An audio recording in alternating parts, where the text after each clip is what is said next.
Salut à tous et bienvenue à Ariège. On va commencer à mettre en œuvre le chevronnage. Donc comment ça va se passer grosso modo? Je vais commencer donc par installer les chevrons aux deux extrémités de la maison, donc sur les débords, les chevrons 15 par 8. Donc je vais les installer à la côte, à la rase des, des pannes ou des fausses pannes que j'ai installées.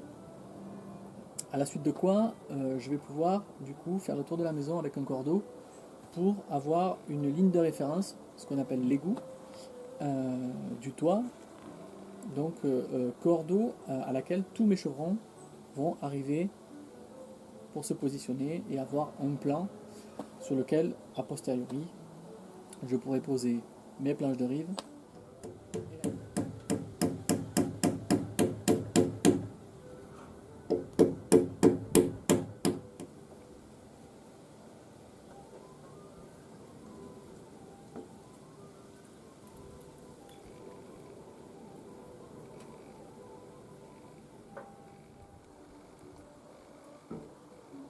Alors, je ne sais pas si vous voyez là le cordeau, mais ça a l'air pas mal.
Le chevronnage de la terrasse est terminé.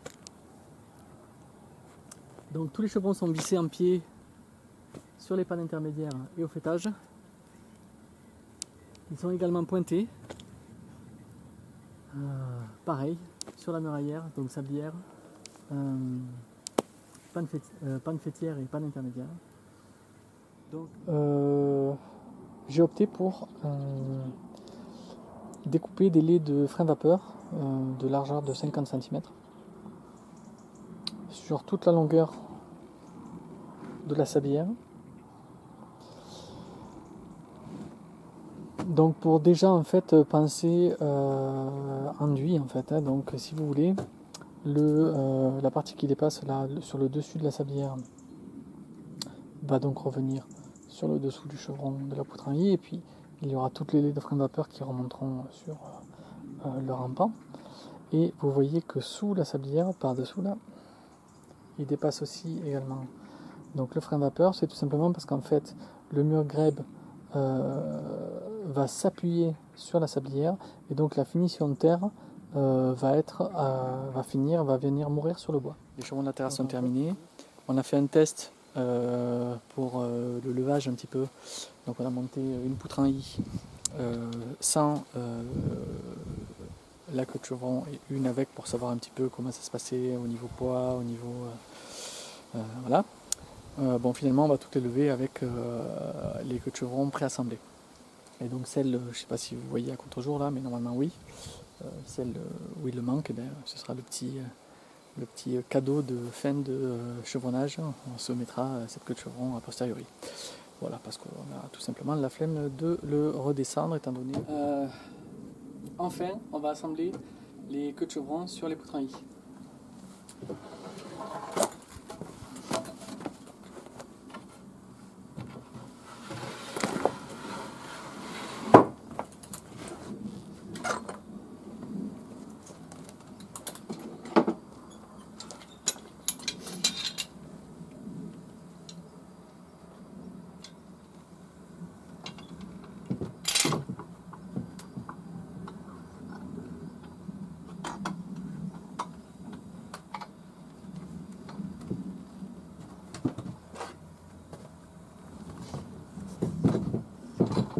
Donc ça rajoute un petit peu de poids. Hein.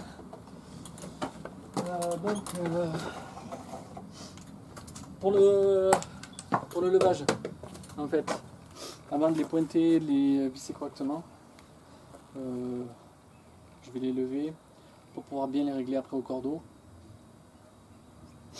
Donc là, ce qui est important, c'est que j'ai le dessus de mon chevron qui biche, quoi. Et que je sois embuté. Et là, on est pas mal. Donc, pour l'instant,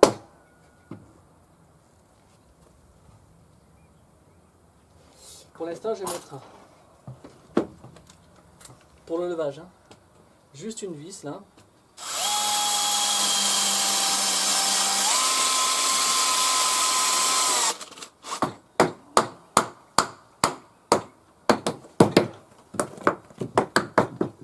Une petite cale mise en force pour contrebalancer le poids de la queue de chevron. Voilà, donc celui-ci est prêt. Pareil avec tous les autres.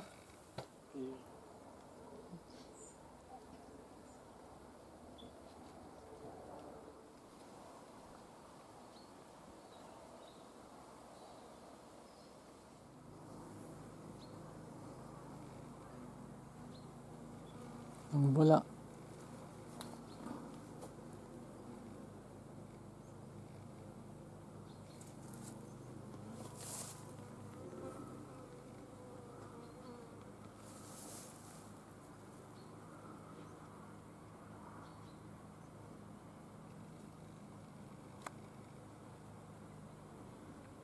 Ce qui est de la face sud. Alors, ça sert à quoi? Ça sert à deux choses. Donc les entretoises, ça va servir tout simplement à renforcer les chevrons pour pas qu'ils versent une fois qu'ils sont installés. Les poutriniers font quand même 36 cm de retombée. Une fois qu'elles sont fixées en pied, si je veux pouvoir marcher dessus, on va dire sereinement, déjà il ne faut pas que tout ça bouge. Donc les entretoises sont nécessaires pour maintenir tout ceci. Alors elles vont être placées comment? Elles vont être placées grosso modo à l'axe du versant. Hein, ça va diviser donc la pente en deux. Et ça c'est, on va dire, préconisé pour un toit qui sera isolé dans le rampant, donc dans cette épaisseur-là, et donc en pente, dans l'épaisseur des chevrons. On considère qu'avec le temps, il y a entre 5 et 10% de tassement pour de la ouate insufflée à 45 kg par mètre cube. Voilà, on a entretoisé en quinconce pour pouvoir pointer pièce par bout.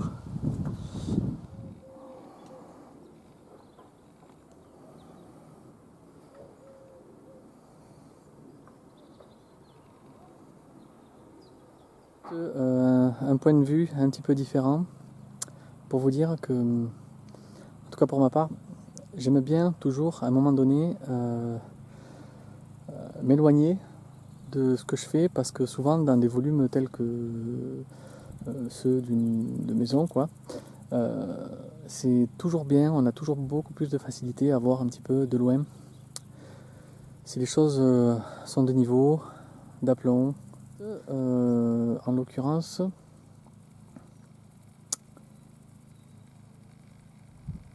là pour vérifier que au niveau du fêtage, je ne sais pas si vous voyez, eh bien j'ai l'impression que on peut être relativement satisfait. Voilà pour ce qui est du chevronnage. Je vais faire donc là vous voyez où il manque les chevrons, c'est parce qu'il faut que je fasse le chevêtre pour la lucarne et donc du coup la lucarne aussi. J'ai décidé de le faire sur une prochaine vidéo. Je pense que ça peut être sympa de consacrer une vidéo sur des assemblages avec des boîtiers métalliques sur des chevrons porteurs. Voilà.